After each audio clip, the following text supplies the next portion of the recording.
Hello everyone, Thersites the Historian here. Today we're going to take a look at Chapter 8 of George W. Bush's A Charge to Keep. I have tried to record this literary masterpiece 2 times now. The first time I finished the entirety of the text, but then the file was corrupted and I was unable to salvage it. As part of my salvage efforts, I ended up downloading HD Movie Maker Pro, which is the paid-for version of Microsoft's Windows Movie Maker, the legendary program from back in the day. It turns out that this program is literally worse than the old-school Movie Maker from the early 2000s in the Windows XP era. This is something that I learned to use in high school. The high school version that I used around maybe 2002 is better than the one you can buy right now. So, one lesson in this video, if you take nothing else away, is do not purchase HD Movie Maker Pro. It is a waste of your money. But I did not flush $10 down the toilet, is what I'm telling myself, so I'm going to record this video on said program. And it will work, and we will all enjoy it. Because I do not waste money on programs that don't work. Anyway, Chapter 8, Naming the Team.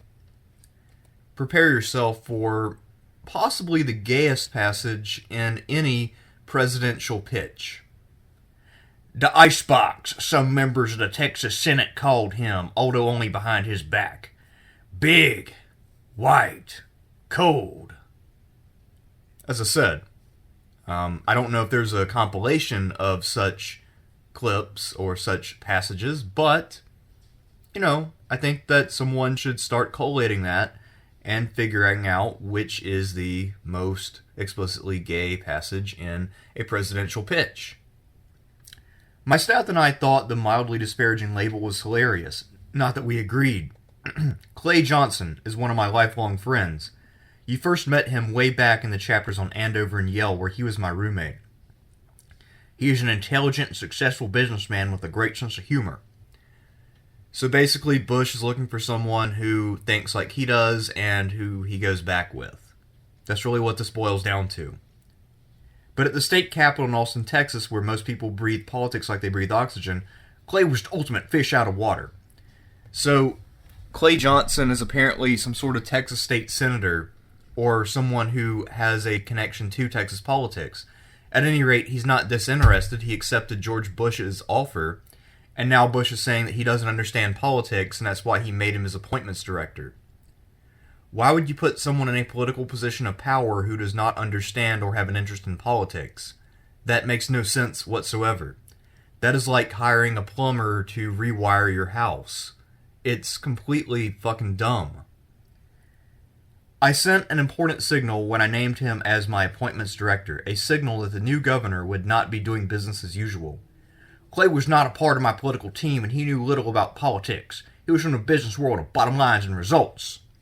So again, he has an irrelevant skill set, and the thing about the business world is that it is not deeply analogous to politics, and the amount of control that you can have as a politician over your fellow politicians is far more limited than an executive over his employees. The title appointments director is somewhat misleading. Clay was not in charge of haircuts or doctor visits. Here what we see is the use of a semicolon, and I think that this chapter has a few more of those, which makes me think that of all the chapters in this book, this one is the most likely to have been ghostwritten in part or in whole. Because George W. Bush does not use complicated grammar. If you listen to any of his speeches, there are not semicolons, subordinate clauses, or anything like that.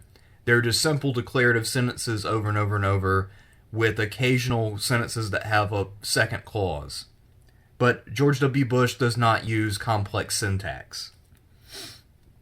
One of the Texas governor's most important responsibilities is to appoint citizens, almost 3,000 of them over the course of a 4-year term, to the various boards and commissions and agencies that oversee much of the Texas state government. This widespread citizen participation is good and healthy, but I knew the system was also ripe for abuse. Governors are frequently criticized for appointing only major contributors to key positions. I could only imagine that legislators and lobbyists and trade groups and special interests would all try to pressure a governor to appoint their friends, contributors, supporters, and advocates. Previous governors had had some trouble with massive appointment job. One had famously appointed a dead man. So, here what we see is George W. Bush accurately laying out the problem with patronage. He doesn't call it that, but that's what it is. The idea being that governors can reward lackeys and people who can get into office and use the influence that office grants to benefit moneyed interest. So he's 100% accurate. But what we'll see is that his solution for this is not, say, a good one. Rather, it's just, I'm going to find people I personally know who are my friends and who attended Ivy League schools. I'm going to appoint them to everything, and they will represent the best interest of the state because I represent the best interest of the state and they're my friends. That's basically the logic that we're about to see laid out before us. I wanted to recruit and appoint people of quality who would serve the state, not selfish or personal interest. And Clay was the perfect person to lead the charge. I could trust him, absolutely. He was financially independent and thus would not be looking to curry favor or line up a job for the future. He has no agenda other than serving the state and helping me. And he loved Texas as much as I did. So it's this idea that wealthy people would never engage in selfish acts, or that they can always be trusted with money and power because they don't need more money and power. That is an idea which actually I think is found in the pages of Aristotle, of all things. That's not where Bush got it, though. But I think our own times have proven that idea to be completely and totally without foundation. Rich people are lobbyists, and they lobby in order to become even richer. We also have seen that there are people who have betrayed their country for money. Benedict Arnold was a very wealthy man, and ultimately he betrayed America because the Continental Congress would not repay the money that he had spent on the behalf of the Continental Army. You cannot inherently trust rich people more than anyone else. That is a specious and ridiculous argument. And I guess because he's appointing all rich people and rich friends, he's trying to say, well, these people are beyond corruption because they're just too good and too rich to do that. But I'm calling bullshit not true. Clay would never be accused of being a good old boy. I disagree. I'm calling him a good old boy right now. A good old boy network is a group of guys who know each other and who keep appointing their friends over and over. That's literally what it is. It's about personal connections among an insular group. Bush always appoints Ivy League oilmen over and over and over. That is a good old boy network. Clay Johnson fits the description perfectly. What is the difference between Clay Johnson and any other good old boy network? Is it because he's an Ivy Leaguer, therefore he can't be that much of a yokel redneck? I don't know. The "you scratch my back and I'll scratch yours" world of political wheeling and dealing was totally foreign to him, and thus nicknamed Icebox. The translation: Clay would not play the political game. He was cold. No one could cozy up to him or convince him to abandon his high standards to help a friend or two or three. A legislator once called to ask Clay to appoint a few people from his district to some insignificant boards, just to throw my area some bones. Clay politely informed him, "I am not in the bone-throwing business." So basically, takeaway is Clay Johnson hates dogs. Clay and his wife Ann were among the close friends who celebrated with us in Austin on my first election night. The next morning, I asked him to join with senior members of my campaign staff at an 8 a.m. meeting in my suite at the Marriott. Some of the staff grumbled at the early start after a late celebration, but I was eager to begin. My staff later said I looked different that morning. I was about to become the governor. I felt the weight of the responsibility, and I wanted to make sure they did too. I don't handle stress well. I have to share it among my friends. They have to get up at 8 a.m. and stress out with me. We had a little more than 2 months until I would be sworn in as governor, and I would need every minute to set up my new administration. We're going to do two things, I told the assembled group. We're going to enact a profound agenda that will change the future of Texas, and we are going to have the most ethical administration in our state's history. This use of the word agenda here, he uses it as a positive, but for the most part in the 2000s when the Republicans used the word agenda, they meant it in a negative, pejorative sense. Anytime someone wanted to do something that was not 100% in line with the Republican Party, they had a, quote, agenda. And when they said agenda in a really aggressive way, that means that these people are trying to undermine all that is good about the world. George W. Bush apparently is immune from that as a conservative. If a conservative has an agenda, that's fine, but if anyone else has an agenda, look out. That is a terrible thing, and you have to be aware. I wanted to start on the right foot, so I asked my personal lawyer, Harry. She, of course, later he tried to put her on the court because she is one of his old friends, a lackey, a conservative, and that's all he really cares about. To brief us on the state ethics laws that would govern our conduct. As she spoke, a hotel employee knocked on the door bearing a huge basket of congratulatory flowers, underscoring the need to know the new rules about gifts and lobbying to avoid any potential conflicts. We didn't even have an office, but we were on our way. Yeah, the Bush administration's so ethical. I mean, there wasn't a revolving door from corporate America at all when he was president. And I'm sure as governor of Texas, he kept everything on the clean side of things. The 70-day transition was a blur of decisions. The first challenge of leadership, I believe, is to outline a clear vision and agenda. I had done so during the course of my campaign, and because I had outlined specific policy proposals, the people of Texas had endorsed my plans by electing me. The next challenge was to build a strong team of effective people to implement my agenda. I worked hard to recruit the very best, and by very best, of course, he meant people who are loyal, conservative, Ivy League, and share his views almost completely. I had decided I wanted a flat organizational chart rather than the traditional chief of staff approach. I wanted the senior managers of each different division in my office to report directly to me instead of working through a chief of staff. I like to get information from a lot of different people, plus I knew that high-powered people would be frustrated unless they had direct access to the boss. This sounds like business patter, the idea here being that these are high-powered people who have to have their asses kissed in order to perform the way they're supposed to.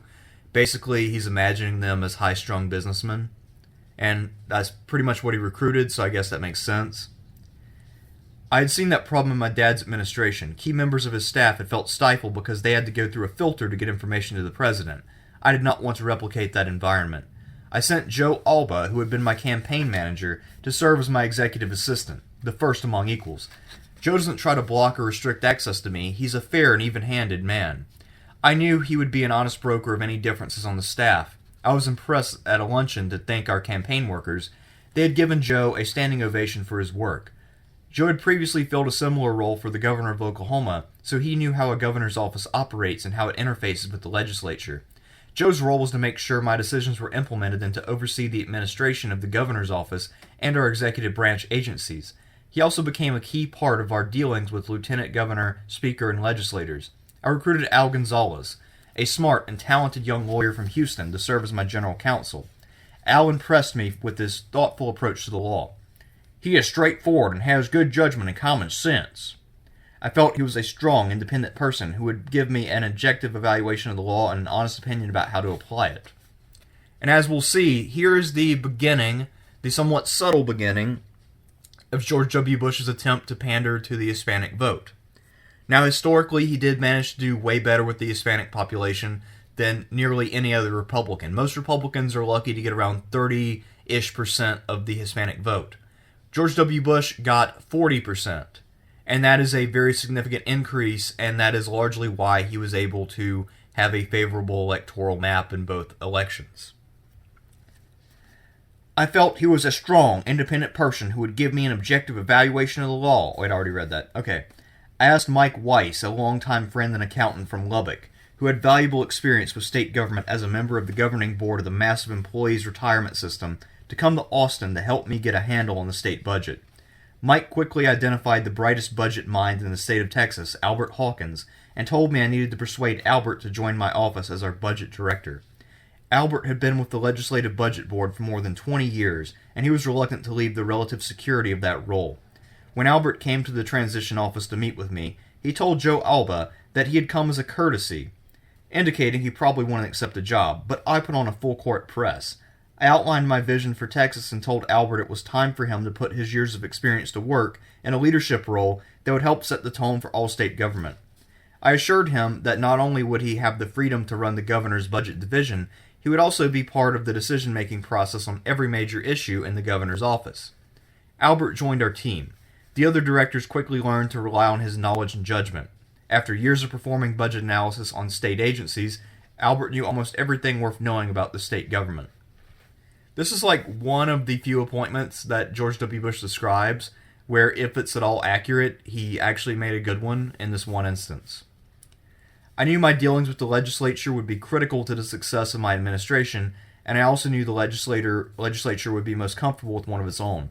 I asked Dan Shelley, a Republican state senator who had decided not to seek re-election and had previously served in the Texas House of Representatives, to serve as legislative director. Joe suggested I should add a few additional senior advisors.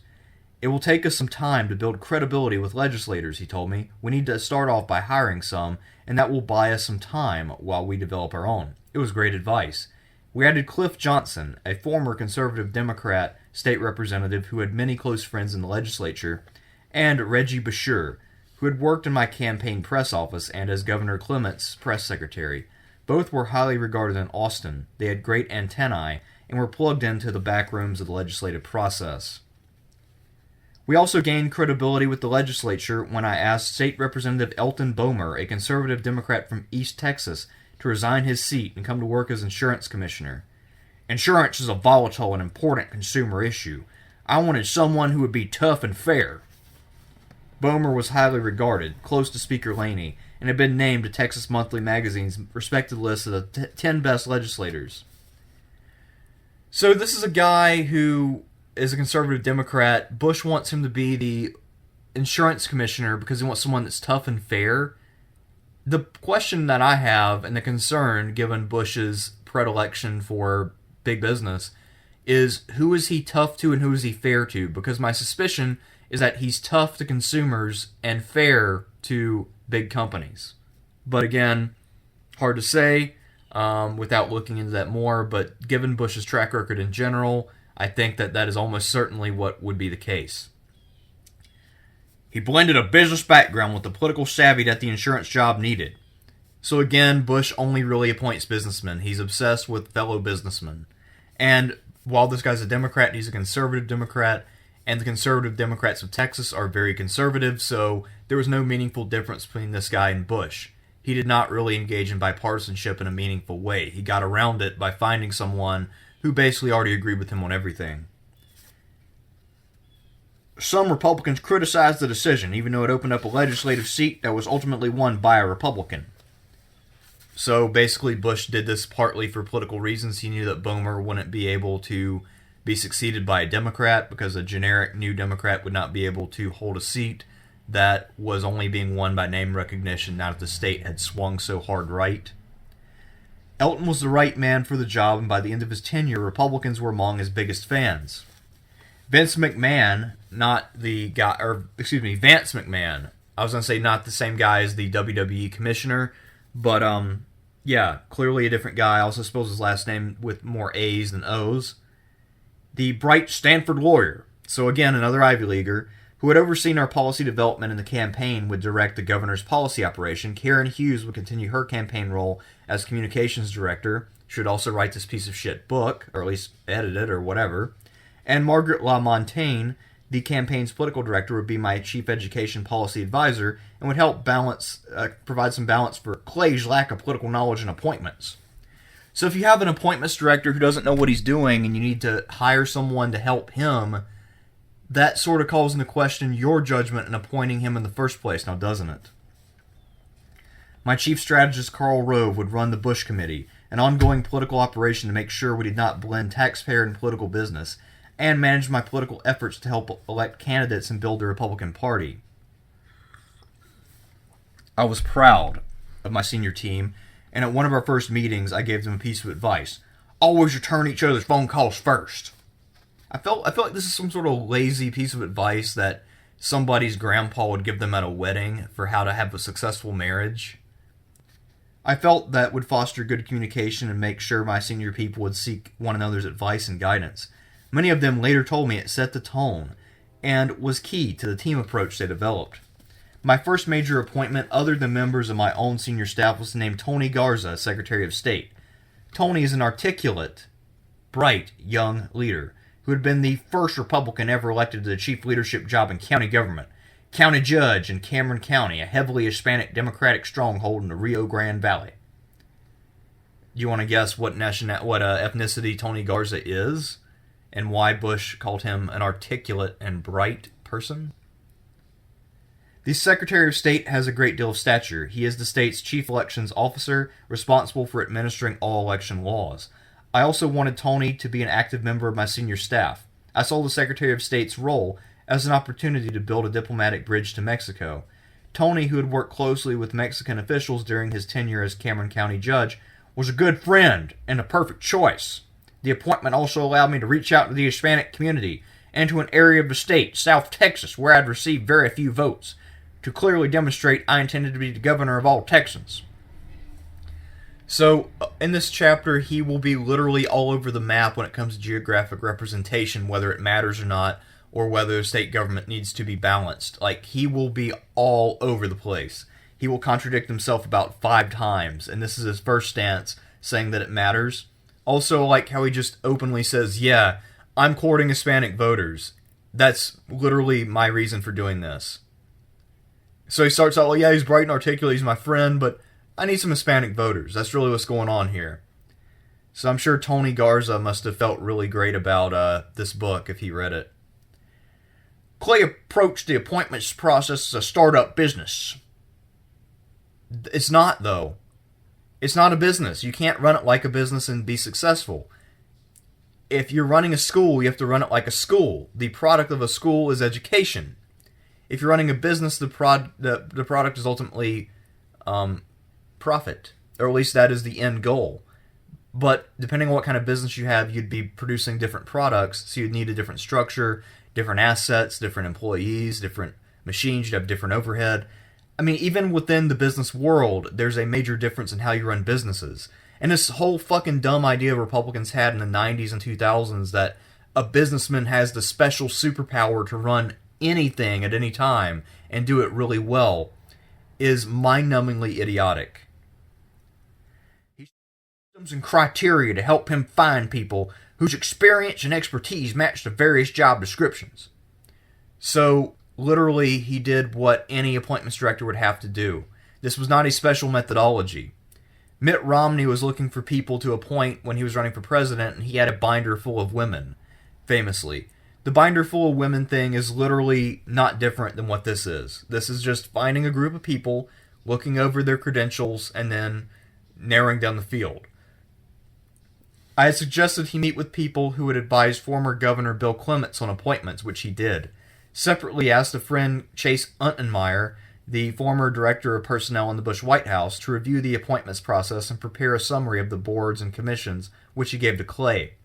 They included groups as diverse as the Air Condition and Refrigeration Contractors Commission, the Fire Ant Research Management Account Advisory Committee, the State Commission of Examiners in Fitting and Dispensing of Hearing Instruments, the Acupuncture Board. So I assume for the Acupuncture Board you need to be a con artist who can judge the ability to con of other con artists, and the Barber Examiners Board. There was a 3-member egg marketing board that was finally abolished in 1997. So I guess Bush did cut the fat by taking out one random appointment board. Our appointment staff joked that only about 3 people in the entire state were eligible to serve on it. The boards and commissions also included the governing bodies of virtually every major public university and agency in Texas, the University of Texas, Texas A&M, and Texas Tech, and agencies that govern everything from the environment to law enforcement to workforce training to public utilities to teacher and employee retirement systems to health and human services. I guarantee you that George W. Bush paid close attention to the teacher and employee retirement system, finding ways to cut corners, and when it comes to health and human services, well, he might be compassionate, but he's still a conservative, so you know he doesn't give a fuck. Clay initially worried that he might be able to make some big political mistake, that because of his business background and lack of political knowledge or sensibilities, he might unknowingly cause me harm or embarrassment.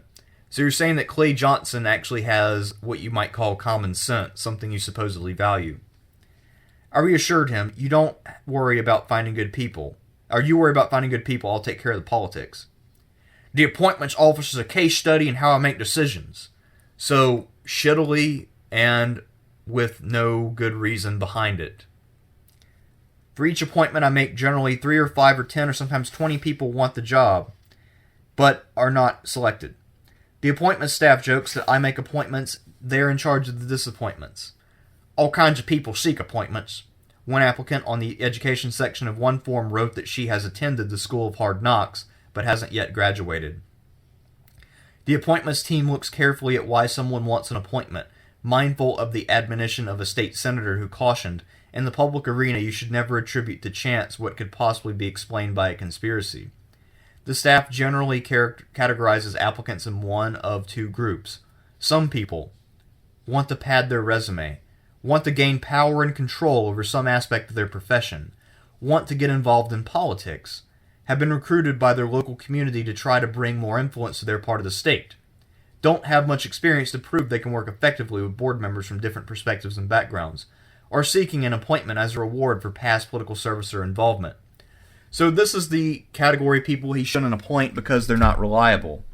And later on, what we're going to do is look at one such person whose career Bush did kickstart. And you will be somewhat surprised by who this person is. Yet, it is clear from the trajectory of this person's career that he was well within the bounds of some people, and in fact, he fits the mold 100%. Let's look at Bush's preferred category, other people. Have demonstrated their ability to serve effectively on local or professional boards. Have broad state, not narrow parochial interest. Have shown they have the strength of character to do the right thing even when it may not be popular.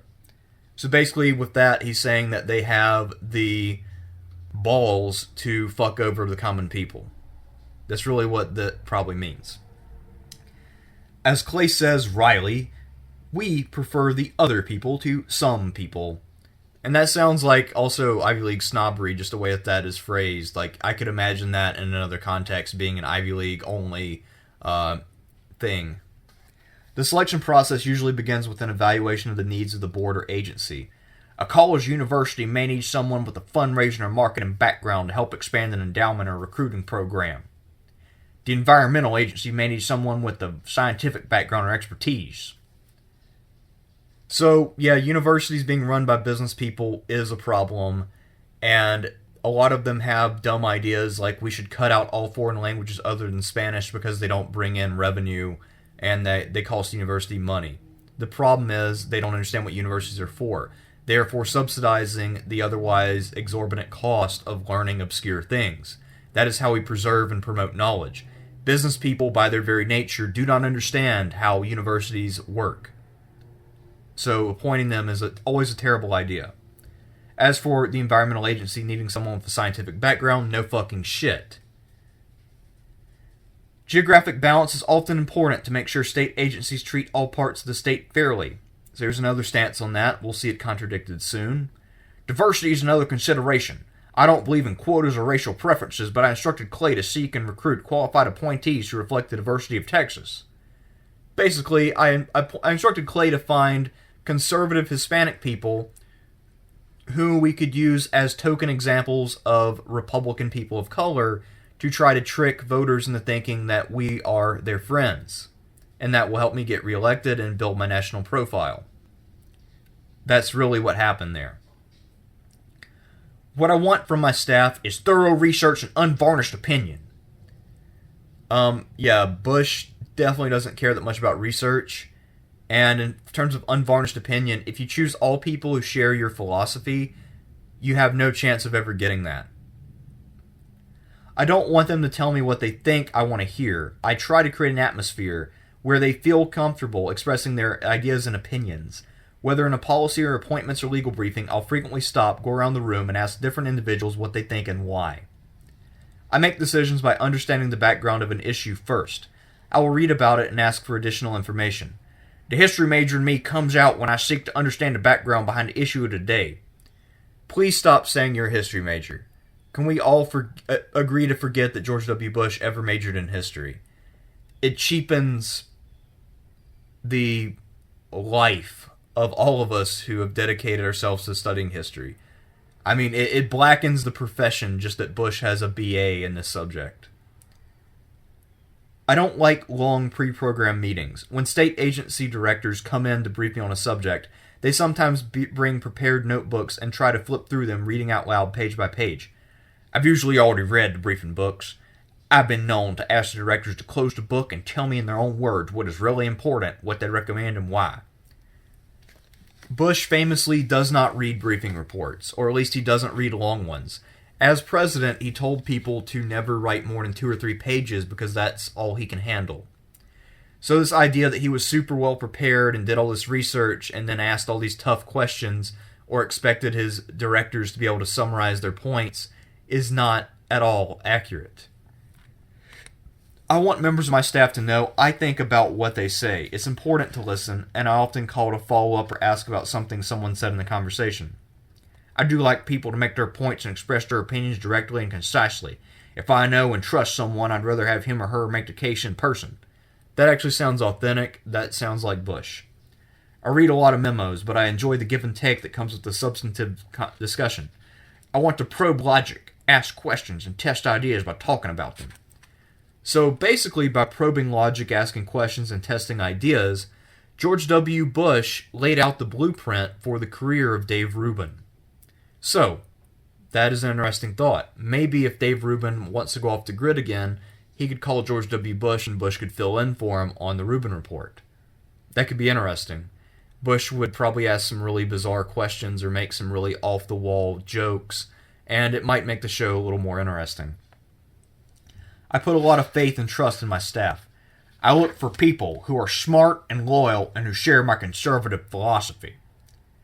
My job is to set the agenda and tone and framework, to lay out the principles by which we operate and make decisions, and then delegate much of the process to them. That last sentence about how he has to set an agenda and framework, that reminds me verbatim of something that Mayor Pete Buttigieg said in, I believe it was the second presidential debate. So, good job paraphrasing George W. Bush, Mayor Pete. The final decision often rests with me, but their judgment has a big influence. Clay screens and interviews applicants for appointments, then brings his recommendations to me. The choice for a district judge comes down to two well-qualified and highly respected lawyers. One older and more established in the community, the other younger, higher energy, and a loyal and active Republican who had worked hard for my campaign. Clay outlined the qualifications of each, then recommended the older man. I asked why. I just think the main reason the younger lawyer wants this appointment is because he wants to be part of the George Bush team, he told me. What's wrong with that, I asked.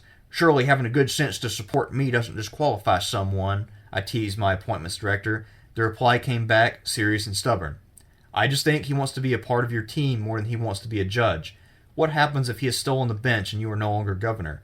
Will he still come to work trying to do the right thing every day?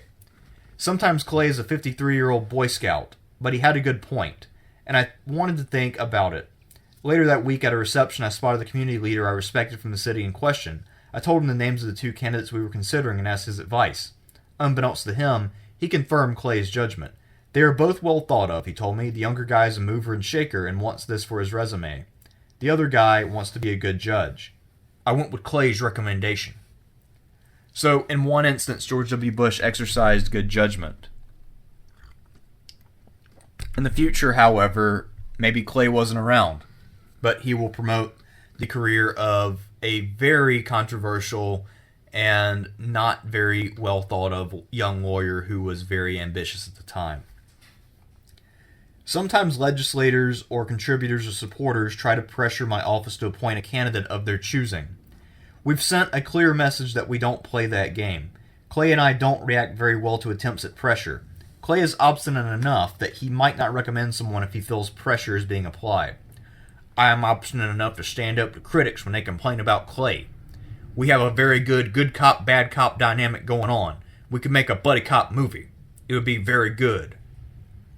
My appointments decisions have made some people mad. We try to explain the reason for the decision to move on. When legislators are unhappy with me, I tell them they would do the same thing if they were governor, explaining a larger worldview in the confines of their individual districts. It's like the idea that George W. Bush is this broad-minded thinker who really sees the big picture, but all of the representatives in the Texas Assembly are just a bunch of morons who can't think beyond a county or two. I'm loyal to my friends, so it is always hard to say no. So I usually don't. I added that part. One of my close friends very much wanted to be appointed to a state board, and he would have been a great member. He was a smart and hardworking and well-qualified person, but Clay and the appointment staff had interviewed the agency's executive director who felt the agency needed specific expertise in construction management and environmental law, and some geographic representation from a different part of the state. So here, George W. Bush lays out enough information that if this friend were to read this book, he would know that he's being talked about as being unqualified. I imagine Bush didn't tell him straight up, "You're unqualified." He probably told him, "We found another guy who fits the bill a little better. And for political reasons, I need this person because we have to have someone from this other part of the state." Although he would have been outstanding, my friend didn't meet those needs. He would not have been outstanding if he didn't meet those needs. To be outstanding, you have to actually meet the needs first and then exceed them. So I did what I thought was best for the agency and the state and appointed 3 other people. One of the adages in the appointments office is that the real measure of a person is how he responds to bad news. My friend was disappointed, but he understood and respected the process. He confirmed the good things we all thought about him. But apparently only you thought those things about him because he was your friend, and your appointment staff and director all thought he was unqualified, so they clearly did not share your feelings. I have appointed 4 members of the Texas Supreme Court, almost half of our 9-member highest court. I'm sure Texans are still feeling the pain of that. Texas elects our judges. The governor appoints them only in case of a vacancy such as retirement or resignation. It happens more often than you would imagine. Judicial appointments are long-lasting and extremely important. In each case, I wanted a judge who would strictly interpret the Constitution and laws of Texas and would not attempt to legislate from the bench. In the last 20 to 30 years, if not longer, conservatives have been far guiltier about legislating from the bench than liberals. Let's take a famous example, Bush v. Gore from 2000. The justices on the Supreme Court did not look at the merits of the case. What they did is they voted along party lines, their own personal party lines, for president. That is how that case went. There was no legal argumentation that really mattered in the outcome of that case. The justices, especially people like Scalia, who was openly partisan, just voted their own partisan views. That was it. That's how that case went. In each case, I wanted a person of impeccable character and integrity. In each case, I wanted someone smart and hardworking. And I found them in each case. Just as I appointed to the Texas Supreme Court, Justice James Baker, Greg Abbott, who I believe was later the governor, I might be wrong about that, Deborah Hankinson, and Al Gonzalez. I want to say, didn't Gonzalez also get promoted to the Supreme Court under Bush?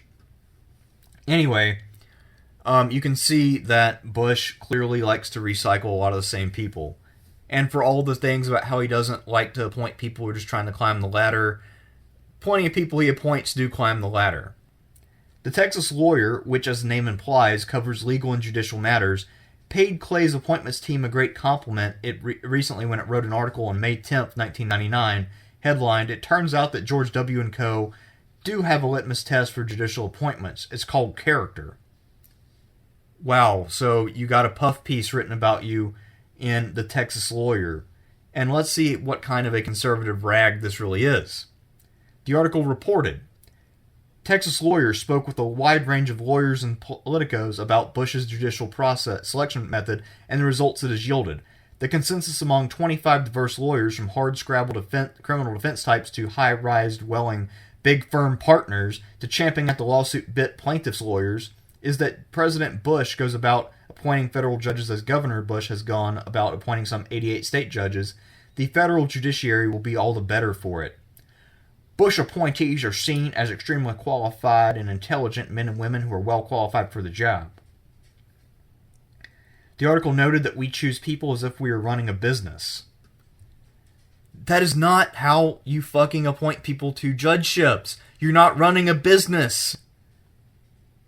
Clay's team carefully checks out backgrounds and references. He seeks the opinions of local lawyers who have seen a candidate practice law, and he especially likes to talk with those who have been in trial against a potential judge. But as I told Clay from the very beginning, the most important standard is to find judges who will be strict constructionists and will not try to be lawmakers in black robes. And, unless they're making conservative decisions or enforcing their own public morality or using strict constructionism, which is based on this originalism nonsense, and trying to determine the exact intentions of the Founding Fathers and adhere slavishly to them in a way that the Founding Fathers never intended. That's totally fine. If you want to legislate that way, Just don't think about yourself as a member of a modern community, for God's sake. One of my judicial appointees, Judge Manny Alvarez, told the newspaper of his appointment. Alvarez says he was up against a white male, a white female, and an African-American male for the same bench. I told them I didn't want to be appointed because I was Hispanic. I wanted to be appointed because I was the best qualified, Alvarez says. A year later, he was appointed. Alvarez was the highest-rated criminal judge in Dallas County, according to the 1997 Dallas Bar Poll. So basically, what he reveals here is that there was an identity game to be played. He could have appointed a white person, a black person, or a Hispanic person. The black vote in Texas is not very significant. He'll already win the white vote no matter what, because the South, especially the Deep South, has a racial dynamic where white people are pretty much all Republican. So the one demographic where he has the biggest chance to gain some ground is the Hispanic demographic, and therefore Manny Alvarez became a judge. That's what happened. One of my favorite parts of the job is administering the oath of office to my new appointees. They invite family and friends. Their parents and children are bursting with pride. I always feel honored to look through this window into someone's life. I think of the day I traveled to Edinburgh in South Texas to administer the oath of office to Michaela Alvarez, no relation to Manny, the first Hispanic woman ever to serve as district judge in Hidalgo County. I listened to as one of her lifelong friends spoke of Michaela's integrity, her love of her family, her fairness, and her conservative philosophy. So basically, she fits all the criteria. She is someone who will be loyal to Bush now. She's Hispanic, so she helps win that demographic. She's a woman, which I guess helps a little bit. Although Bush's identity was way more race than gender. He doesn't really do gender identity too much. It's mostly just race over and over. And, look, she's conservative. There you go. That's all you got to do to please Bush. You just have to help his political career, and you have to share his philosophy. I watch as her parents, husband, children, sisters, cousins, nieces, and nephews crowd around and have their pictures taken with her. I like how he has to name every member of her family and remind you that, yes, she has a big family. She must be a Mexican. Where were we? Okay, they all wanted to participate in this glorious moment in the life of their family. Michaela's parents were migrant farm workers who traveled from job to job on farms throughout Texas and the southern United States. For them, Michaela was not just a success story, she was living proof of what they had lived for and promised their children. That in America and in Texas, if you work hard, get an education, make good choices in life, you can be whatever you want to be. So long as what you are is in line with what a politician needs at a specific moment in time to promote their political interest. Of course. I mean, that's the unspoken part, but, you need to understand that. And I can assure you, when her mother held that Bible for Michaela to take an oath of office to serve the state of Texas as district judge, there wasn't a dry eye in the packed house. Another memorable moment came the day I administered the oath of office to an old friend, Michael Williams. I told the crowd I got to know Michael when I was living in Midland. He ran for county attorney in 1984. I was his campaign manager. If you ever think of running for office, I strongly suggest you get another campaign manager, I told Michael in the crowd. We didn't do so well, but we became friends. He is a good, honest man. He was raised in an oil patch. Again, friend, oil businessman. Is there anyone who doesn't fit that mold? I mean, the only way you can get around that is being Hispanic, in which case you don't have to be a businessman. But you still have to be conservative and George W. Bush's friend. Michael's wife, Donna, was there, and his parents to watch their son become the first African-American ever to serve on the Texas Railroad Commission, which regulates the state's oil and gas industry. This is actually fairly clever identity politics right here, because he saves the part about Michael Williams being black until the very end. So, that's about as subtle as you can get with George W. Bush, and I did not know he had that in him. But structurally, that was a clever setup. Now, it wouldn't be clever for a normal person, but for George W. Bush, this is like some genius-level shit. We stand on the shoulders of a wide number of folks who came before us, Michael said, talking of previous railroad commissioners and elected officials. The state of Texas has had great leaders, and a whole bunch of unnamed and unknown folks that, quite frankly, on a day like this, I'm proud to say look a lot like me. So today, let me simply say that as we move to serve this state, we will move with the spirit that they brought us. And none of us will ever forget the emotional moment when I administered the oath of office making Al Gonzalez, who started out as my general counsel, then served as Secretary of State, a justice of the Texas Supreme Court. So, again, this is a guy who climbed the ladder, and George W. Bush facilitated that climb. If anything, he was kicking him up the ladder. But yet, he supposedly wanted people who would do a job and do it really well, and would not be climbers. Bush was only governor for 6 years, and this guy moved up the ladder 3 times in 6 years. That's a very rapid rise by any standards. I told a story about when Al was 12 years old and sold soft drinks during football games at Rice Stadium. He remembers staying long after the crowds had gone home, watching the students wander back across campus, and daydreaming about how wonderful it would be to be a college student with unlimited possibilities. My speechwriter, Gail Randall, was sitting in the upstairs gallery, and she watched as some Hispanic teenagers wandered in during their sightseeing trip to the Capitol. They took seats, and after a few minutes seemed spellbound by what they were seeing and hearing. A guy who looked like them, who started out like them, was putting on the robes of a Texas Supreme Court justice, and he and the governor who appointed him were hugging each other. Gail told me the young tourists never budged. They stayed until the very end of the ceremony. And it occurs to me, just like Al Gonzalez perched in Rice Stadium, those kids perched in the House Gallery got a glimpse that day of what can happen when you dare to set high goals and dream big. So again, Hispanic identity politics and a friend. So Bush just likes to combine his themes. And I don't know how hard he pushes Hispanic identity politics in the rest of the book, but in this chapter at least, it is the central theme. A governor's appointments are a lasting legacy. Long after I leave office, many of the judges and officials I appoint will still serve. The terms of many members of boards and commissions are longer than my own term of office. I hope my appointees will be known as quality people who brought new ideas and different approaches to state government. I believe I have helped put in place a new generation of leaders for my state. Indeed, George, you did. You did a bang-up job. Rick Perry was your successor. And while Rick Perry and George W. Bush are extraordinarily similar people, they apparently hate each other's guts, and they always have. Despite the fact that, as I said, they're literally the same person. I don't know if Ted Cruz was inspired by George W. Bush, but I wouldn't be too surprised if he was.